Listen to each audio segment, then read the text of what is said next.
We now know the names of the people who died in yesterday's quadruple shooting in Portsmouth. Police say someone shot and killed 30-year-old Giorgio Lee, 37-year-old Alicia Mears, and 34-year-old Ashley Merricks at a home on Maple Avenue. Another person, a 66-year-old man, is still in the hospital fighting for his life. Since June 1st, a dozen shootings have happened across the city, and city leaders say police officers are arresting suspects, but they are soon released back on the streets. Dana Smith joins us live in Portsmouth with what the Commonwealth's attorney has to say in response to that. Dana. There is a lot of frustration over the rising gun violence in Portsmouth, and the city's Commonwealth's attorney, Stephanie Morales, she stresses she is not interested in pointing fingers over crime. After 12 shootings across Portsmouth in 7 days, Portsmouth Police Chief Renato Prince released the names and photos of 5 people wanted by police.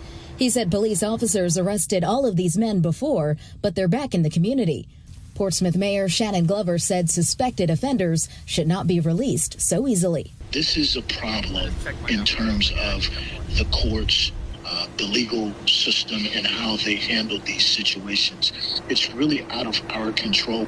But Portsmouth Commonwealth's attorney Stephanie Morales said none of these men in these photos are wanted for murder, and police have not released any suspect information for recent murders in the city, including yesterday's quadruple shooting on Maple Avenue. I don't engage in finger pointing. I know that our community is not interested in finger pointing because that doesn't make us any safer.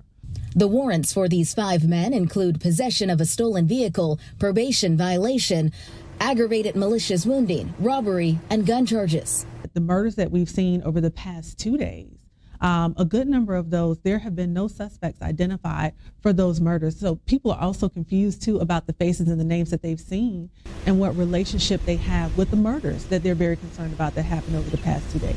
Morales also noted misdemeanor charges don't often come with long sentences. Even if you get the maximum sentence of 6 months, you will naturally come back out.